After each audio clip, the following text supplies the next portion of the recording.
It was just a 1904 wedding photo, until you zoom in on the bride's hand. The photograph arrived at the Boston Historical Society on a humid afternoon in September 2023, tucked inside a worn leather album that smelled of age and forgotten memories.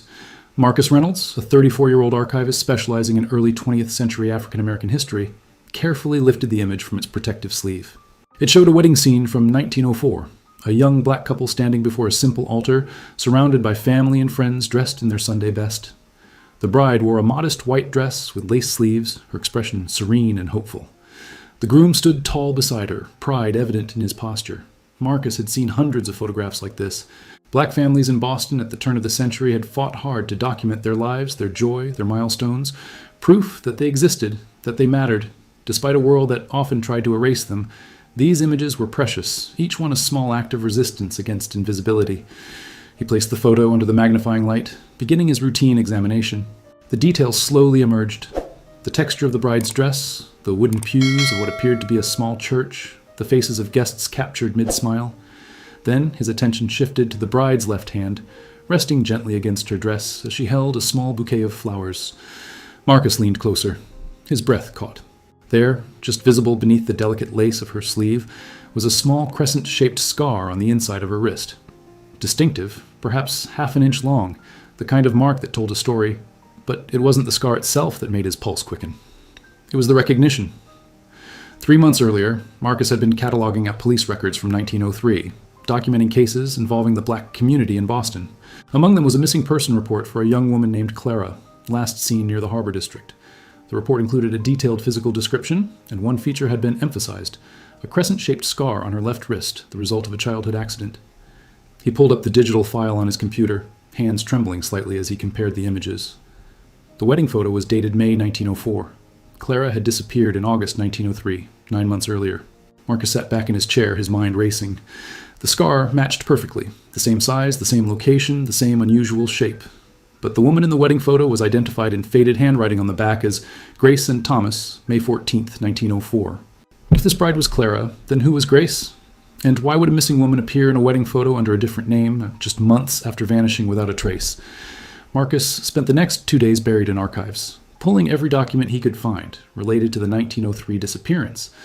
The missing person report had been filed by a man named William, who identified himself as Clara's employer. She had worked as a domestic servant in his household in Beacon Hill, one of Boston's wealthiest neighborhoods. According to William's statement, Clara had left the house on the evening of August 12th to visit her sister and never returned. The police investigation had been minimal, a pattern Marcus recognized all too well. In 1903, when a black woman went missing, the authorities rarely invested significant resources. The case file contained only 3 documents: the initial report, a brief interview with Clara's sister, and a closing notation dated September 1903 stating that no leads had been found.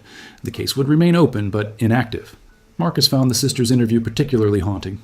Her name was Ruth, and she lived in the South End, Boston's largest black neighborhood at the time. Ruth had told police that Clara never arrived that evening. She described her sister as quiet, hardworking, and cautious, someone who wouldn't simply run away without word.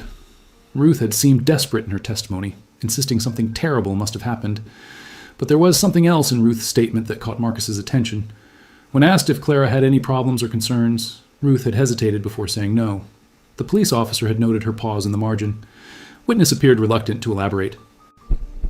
Marcus pulled property records next, searching for William's address.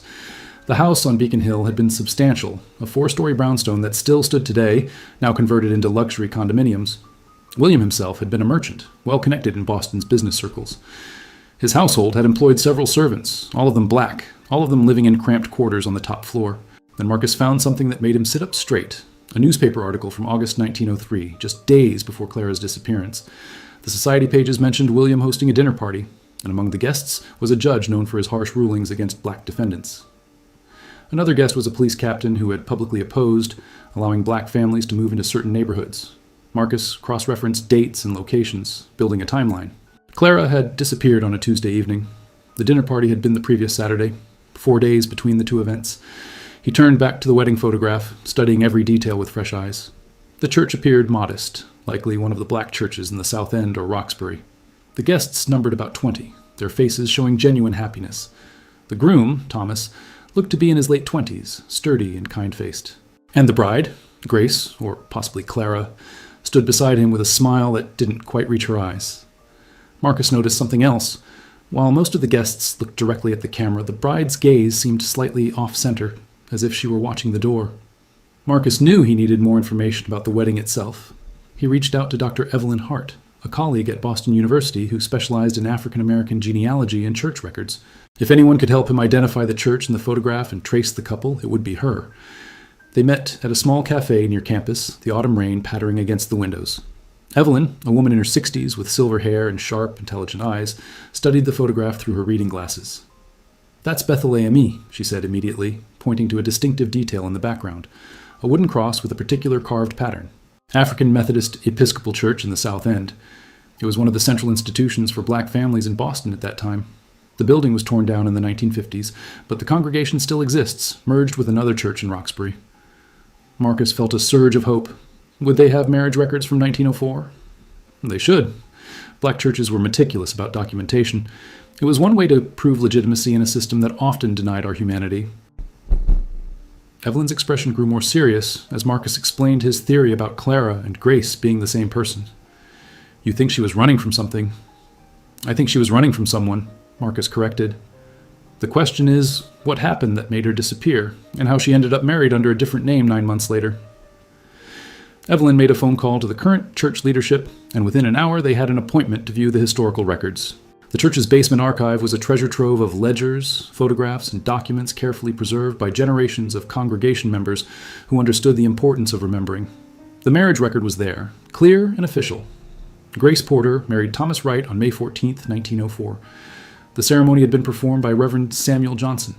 2 witnesses had signed, a woman named Dorothy and a man named James, both with addresses in the South End. But it was the bride's signature that stopped Marcus cold. The handwriting was shaky, unpracticed, not the smooth script typical of someone who signed their name regularly, and there was a small ink blot where she'd paused before writing Grace, as if she'd hesitated, almost writing something else. "This doesn't look like someone comfortable with that name," Evelyn observed quietly. Marcus photographed everything, then asked, "Is there any way to find living descendants? Someone who might have family stories about Grace and Thomas?" Evelyn smiled. "In the black community, family histories are passed down like precious heirlooms. If their descendants are still in Boston, someone will know the stories. Let me make some calls." Over the next week, Evelyn worked her network of genealogists, church historians, and community elders. Meanwhile, Marcus continued digging into Clara's background. He found her listed in the 1900 census, living with her sister Ruth and working as a laundress. No parents were listed, suggesting they had either died or been separated during the years following slavery. Then he found something that changed everything. A small newspaper article from July 1903, 1 month before Clara disappeared. It was buried in the back pages, easy to miss. A black woman had testified in court against a white businessman accused of fraud. The woman's name wasn't mentioned, but the article noted she had been employed in the businessman's household and had witnessed irregular financial dealings. The businessman's name was William. Marcus's hands trembled as he pulled every court record he could find related to the fraud case. The proceedings had been held in July 1903 at Suffolk County Courthouse. William had been accused of embezzling funds from business partners, using falsified documents to cover his tracks. The case had been built largely on documentation, but there had been one witness who provided crucial testimony about William's practices, a domestic servant who had seen him forge signatures and destroy evidence. The court transcripts didn't name the servant directly, following a common practice of the time when black witnesses testified against white defendants. She was referred to only as the housemaid. But the testimony itself was detailed and damning. She described specific dates, specific actions, even quoted conversations she had overheard. William had been found guilty and fined heavily, though he avoided prison time due to his connections. The case had concluded on August 9, 1903, just 3 days before Clara disappeared. Marcus felt the pieces clicking into place. Clara had testified against her employer, risking everything to tell the truth. And then, days later, she had vanished. He needed to find Ruth, Clara's sister. The 1903 address was still on record, a boarding house in the South End that no longer existed. But Evelyn's genealogical network came through. Ruth had married in 1905, had 3 children, and her descendants still lived in the Boston area. One of them, a great-granddaughter named Patricia, was a retired schoolteacher living in Dorchester.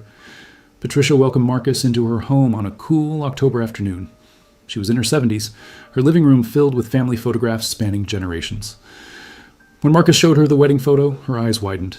"That's my great-great-aunt Grace," she said immediately. "My grandmother told me stories about her. She was married to Thomas Wright, my great-great-uncle." They had 2 children, lived their whole lives in Roxbury. Did your grandmother ever mention anything unusual about Grace? About how she and Thomas met? Patricia's expression shifted, becoming more guarded. Why are you asking? Marcus explained carefully, showing her the missing person report for Clara, pointing out the matching scar. He watched Patricia's face cycle through surprise, confusion, and then something that looked like recognition.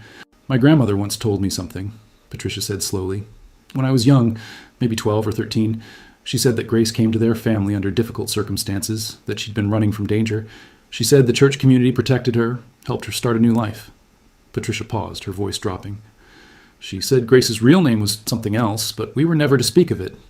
It was for her protection, even after she died. Clara, Marcus said softly. Patricia nodded slowly. My grandmother never told me the full story. She said some secrets were meant to stay buried, that digging them up would only bring pain. She looked down at the photograph in her hands, but she also said Grace was the bravest woman she'd ever known and that Thomas loved her with everything he had. Marcus leaned forward. Patricia, I think Clara testified against a dangerous man, and when he was convicted, she had to disappear to stay safe. The church community gave her a new identity, a new life. This photograph is proof of her courage. Patricia's eyes glistened. What happened to the man she testified against? I don't know yet, but I intend to find out. Marcus's next step was to understand how Clara could have disappeared so completely and reemerged as Grace. In 1903, changing one's identity wasn't as difficult as it would become later. There were no social security numbers, no universal database of citizens, but it still required help, resources, and a network of people willing to keep a secret. He reached out to Dr. James Mitchell, a historian at Northeastern University, who had written extensively about black mutual aid societies in early 20th century Boston. They met at the university library, surrounded by leather-bound volumes documenting the rich organizational life of Boston's black community. And what you're describing, James said after hearing Marcus's theory, fits a pattern we've seen in other cases. Black churches and mutual aid societies often protected community members who were in danger, especially women fleeing abuse or persecution. It was an informal underground railroad of sorts, but instead of fleeing slavery, people were escaping violence, exploitation, or legal persecution. James pulled out several books, showing Marcus documentation of these networks. The African Methodist Episcopal Church was particularly active in this. They had established protocols for helping people relocate, change their names, find work and housing. It was all done quietly, with the understanding that white authorities couldn't be trusted to protect black lives. So Clara could have gone to Bethel AME after she disappeared, Marcus reasoned, and they would have helped her become Grace. Absolutely. And if she was in real danger, if testifying against William had put her life at risk, the community would have closed ranks around her. No one would have told the police where she was, even if they'd bothered to ask seriously. Marcus thought about the wedding photograph again, about the 20 guests who had witnessed Grace and Thomas's marriage. Every one of them would have known the truth, or at least suspected it, and every one of them had kept the secret. He spent the next several days tracing what happened to William after his fraud conviction. The businessman had lost much of his standing in society, his name appearing less frequently in society pages and business announcements, but he hadn't disappeared entirely. He'd continued operating, though on a smaller scale, until his death in 1919. Then Marcus found something chilling. Another missing person case from 1904, filed in February, just 3 months before Clara and Thomas's wedding. A young black woman who had worked in a different household had vanished. No connection to William was noted in the report, but Marcus checked property records and found that the woman's employer had been a business associate of William's. The pattern was becoming clear, and it made Marcus's stomach turn. Clara's testimony hadn't just exposed William's fraud. It had embarrassed him publicly, damaged his reputation, cost him money. And in 1903, Boston, a black woman making a white man look foolish in court, wasn't just brave, it was dangerous. Marcus returned to Patricia's house, this time bringing copies of everything he'd found. They sat at her kitchen table, the autumn sunlight streaming through lace curtains as he laid out the timeline. Your great-great-aunt didn't just disappear, Marcus explained gently. She was hidden. The church community saved her life by giving her a new identity. And Thomas, he pointed to the groom in the photograph, married her knowing the truth, choosing to protect her. Patricia wiped her eyes. Do you think William was looking for her? I think he would have if he'd known where to look. But the community made sure he couldn't find her. Marcus knew he needed to understand Thomas Wright, the man who had married Clara Grace and kept her secret for the rest of their lives together. Through Patricia and church records, he began piecing together Thomas's background. Thomas had been born in 1876 in South Carolina, the son of formerly enslaved people. He'd migrated to Boston in 1898, part of the Great Migration that saw thousands of black Southerners seeking better opportunities in northern cities. In Boston, Thomas had found work as a carpenter, a skilled trade that allowed him to earn a decent living and gain respect within the black community. By 1904, Thomas was 28 years old, established in his trade, and active in Bethel AME Church. According to church records, he served as a deacon and helped maintain the building, using his carpentry skills for repairs and improvements. Patricia shared what her grandmother had told her about Thomas. She said he was a quiet man, thoughtful and kind. He didn't talk much, but when he spoke, people listened. And she said he loved Grace absolutely, that he would have done anything to protect her. Marcus found Thomas's name in city directories from 1904 onwards, listing him as a carpenter with an address in Roxbury, a neighborhood where many black families had settled. The couple had 2 children, a daughter born in 1905 and a son born in 1907. Both children had grown up in Boston, married, had families of their own. But how had Thomas and Clara met? Marcus searched through church records and found a clue. In early 1904, Thomas had been part of a church committee that helped new community members find housing and employment. It was exactly the kind of role someone would have if they were part of the protection network. Marcus reached out to more of Patricia's relatives, eventually connecting with Robert, Patricia's cousin, and a great-great-grandson of Thomas and Grace. Robert, a retired postal worker in his late 60s, invited Marcus to his home in Hyde Park. "My father told me something once," Robert said, after Marcus explained his research. He said his grandfather Thomas, my great-grandfather, once told him that the most important thing a man could do was stand beside someone who needed protection, even when it cost him something. "Did he say what it cost?" Marcus asked. Robert nodded slowly. "Thomas had been courting another woman before he met Grace. My father said the relationship ended because Thomas chose to marry Grace instead. There were whispers in the community, questions about why he'd married her so quickly, why no one knew much about her family or background. But he married her anyway." "He married her anyway," Robert confirmed. "And from what my father said, they were happy together, really happy. Grace was quiet, kept to herself mostly, but she was devoted to their children and to Thomas. And Thomas treated her like she was precious, like he'd been given something valuable to protect." Marcus felt the story crystallizing. Thomas hadn't just married a woman in need of protection. He'd fallen in love with her, chosen her, built a life with her, knowing that her past could never be fully spoken about. "Did Grace ever talk about her life before the marriage?" Marcus asked. "And not according to my father. She focused on the present, on their family, on building their life together. But my father said that sometimes, especially in her later years, she would get a distant look in her eyes, like she was remembering something from long ago, and Thomas would take her hand and she'd come back to the present." Marcus continued researching William's activities after the fraud trial, and what he found suggested that Clara's fear had been well-founded.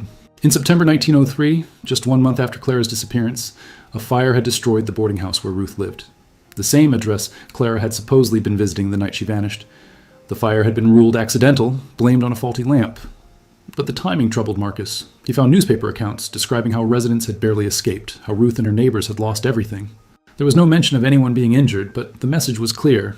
People close to Clara weren't safe. Ruth had moved shortly after the fire, leaving the South End for Roxbury.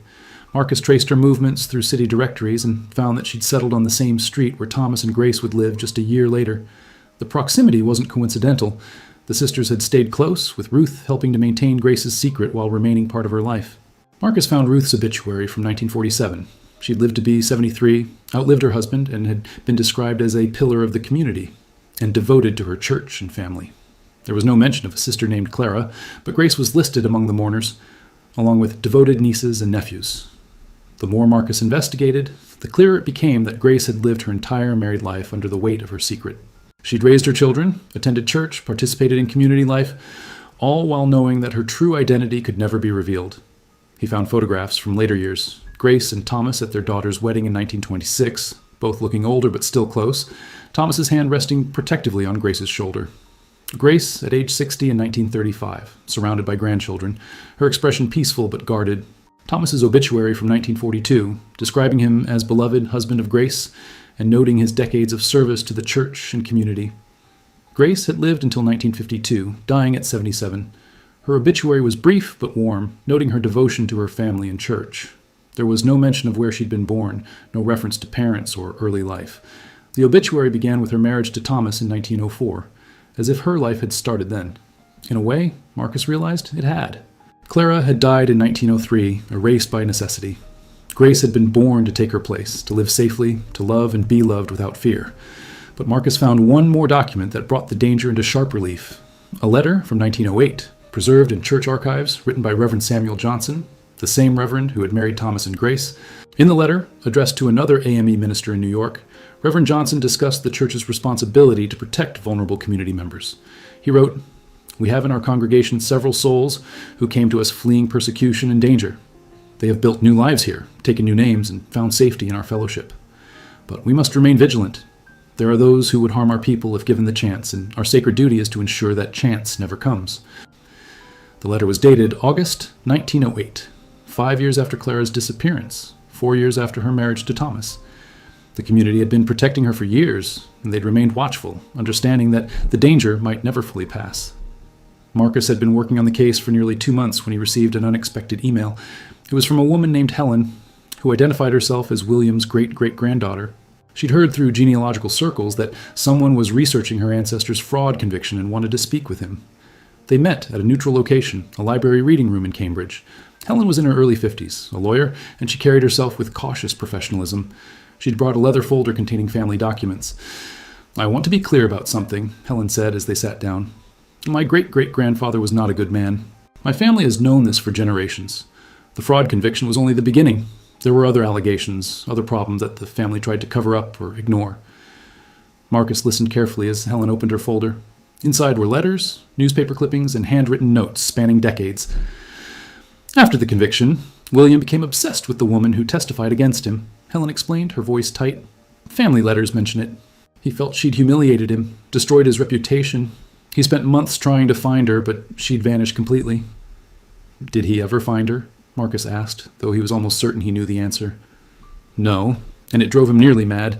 He became paranoid, convinced that the black community was hiding her deliberately, mocking him." Helen pulled out a letter dated 1904. "This is from William's brother, trying to convince him to let it go, to move on. But William wouldn't. He hired private investigators, threatened people, tried everything he could think of." Marcus felt cold. "He was looking for Clara." Helen looked up sharply.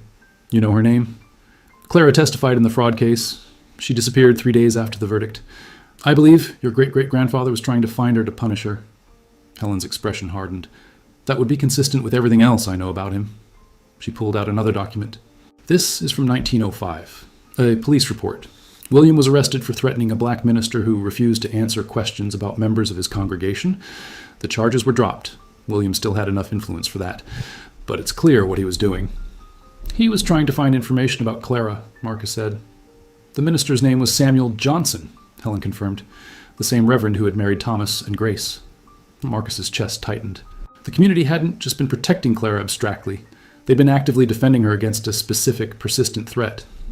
Helen continued, "William died in 1919, still bitter, still searching. Family stories say he never recovered from what he called the humiliation of that trial. He blamed one woman for all his failures, when really he'd done it all to himself." "I need to tell you something," Marcus said. He explained about the wedding photograph, about Grace, about the scar that connected her to Clara. He watched Helen's expression shift from surprise to understanding to something like relief. "She got away," Helen whispered. "She survived him. She did more than survive. She built a life, had a family, lived to be 77 years old." Helen closed her folder, her hands trembling slightly. "I'm glad. My family has carried shame about William for 4 generations. Knowing that the woman he tried to hurt actually escaped, actually found happiness, it doesn't undo what he did, but it's something." With Helen's information, Marcus could finally piece together the complete timeline. Clara had worked in William's household for at least 3 years before the fraud case, quietly observing his illegal activities. When investigators had needed a witness, Clara had stepped forward, knowing the risk, but choosing truth over safety. Her testimony in July 1903 had been devastating to William's defense. She'd described specific conversations, produced documents she'd quietly preserved, demonstrated William's pattern of deception. The verdict had come on August 9th, guilty on multiple counts. 3 days later, on August 12th, Clara had left the Beacon Hill house, supposedly to visit Ruth, but Marcus now believed she'd gone directly to Bethel AME Church, where Reverend Johnson and the Protection Network had been waiting. The fire at Ruth's boarding house in September had been William's retaliation, a message that he was looking for Clara and would hurt anyone close to her. For 8 months, Clara had remained hidden, sheltered by different families within the church community, never staying anywhere long enough to be traced. The community had given her a new name, Grace Porter, and created a plausible background story. She'd been introduced to Thomas, probably through Reverend Johnson, as a woman who needed protection and a fresh start. The marriage in May 1904 had been both practical and genuine. It had given Clara permanent protection. A married woman with a respectable husband was harder to trace and threaten than a single woman living alone. But the wedding photograph and family testimony suggested real affection between Thomas and Grace. He'd known her story, chosen to protect her, and built a life with her that lasted nearly 40 years. Patricia and Robert provided Marcus with additional photographs from the family collection. Grace, at 30, holding her infant daughter, her expression finally relaxed. Grace and Thomas on their 25th anniversary in 1929, surrounded by children and grandchildren. Thomas's hand still protective on her shoulder. Grace in her 70s, a grandmother many times over, smiling at the camera with genuine warmth. "She looks peaceful in these later photos," Marcus observed to Patricia. "My grandmother said Grace became more herself as the years passed," Patricia replied. "Like she finally believed she was safe, that she could breathe without fear. Thomas gave her that. The community gave her that." Holtons, Marcus found one final piece of evidence in church records. A note from 1920, written by Reverend Johnson before his retirement, to his successor. It was a private memorandum about members who had special circumstances requiring continued discretion. "Sister Grace Wright," the note read, "came to us in distress 17 years ago. She has been under our protection since, living as an honored member of our congregation. Her husband, Brother Thomas Wright, has been her steadfast protector. Though the original danger may have passed with the death of the one who sought her, her true identity remains known only to a few. We ask that this confidence be maintained for her peace of mind and dignity." William had died in 1919. Even after his death, the community continued protecting Grace's secret, understanding that dignity and peace were worth preserving. Marcus prepared his findings for presentation to the Boston Historical Society. But first, he met with Patricia, Robert, and several other descendants of Thomas and Grace. They gathered in Patricia's living room, 3 generations of family members, to hear the full story their ancestor had lived. Marcus laid out the evidence chronologically: Clara's work in William's household, her brave testimony, her disappearance, the fire at Ruth's boarding house, the protection network that saved her, the wedding photograph with its telling scar, and the long, peaceful life she'd built as Grace. The room was silent when he finished. Then Robert spoke, his voice thick with emotion. "My great-grandfather was a hero. He protected her when no one else could." "Your entire community were heroes," Marcus corrected gently. "Reverend Johnson, Ruth, the church members who sheltered Clara, the people who kept her secret for decades, they all participated in saving her life." Patricia touched the wedding photograph, her finger tracing Grace's face. "She was brave too, to testify, knowing what it would cost, to build a new life from nothing, to trust Thomas and the community to keep her safe." Over the following weeks, Marcus wrote a detailed article documenting Clara, Grace's story for the Historical Society's journal. He worked closely with the family, ensuring they were comfortable with how their ancestor's story was told. They decided together that while Clara's courage deserved recognition, some details would remain private, respecting the dignity she'd fought so hard to maintain. The article was published in January 2024, accompanied by the wedding photograph and several images of Grace's later life. It told the story of a black woman who'd stood up to power, paid the price, and been saved by her community's love and solidarity. It highlighted the protection networks that black churches and mutual aid societies had created, the quiet heroism of people like Thomas, who had opened their lives to shelter someone in danger. Local media picked up the story. Grace's descendants were interviewed, sharing family memories and photographs. The current congregation of the church that had absorbed Bethel AME held a special service honoring Grace's memory and the tradition of protection their ancestors had maintained. Helen, William's descendant, attended the service. She stood at the back, tears streaming down her face, and afterward approached Patricia. "Thank you," Helen said quietly, "for letting her story be told, for showing what real courage looks like. My ancestor tried to destroy her, but your ancestor survived and thrived. That matters." Patricia embraced her, and in that moment a historical wrong found a measure of peace. Marcus stood in the church, looking at a memorial display the congregation had created. The wedding photograph was there, enlarged and restored, showing Grace and Thomas frozen in that moment of hopeful beginning. Beside it were later photos showing Grace's life, as a mother, grandmother, community member, beloved wife. The crescent-shaped scar that had started his investigation was barely visible in the wedding photo. Hidden beneath lace, a small mark carrying an enormous story. But now that story was known, honored, preserved for future generations. Grace had lived 57 years under her chosen name, 48 of them as Thomas's wife. She'd raised children who became parents and grandparents. She'd attended church, laughed with friends, grown old in safety. Clara's courage in that courtroom in 1903 had cost her one life, but the community's protection had given her another, fuller, longer, filled with love. As Marcus left the church that evening, he thought about all the old photographs still waiting in archives and albums, each one potentially holding stories like Grace's. Stories of courage, sacrifice, community, and love. Stories that deserved to be found, understood, and remembered.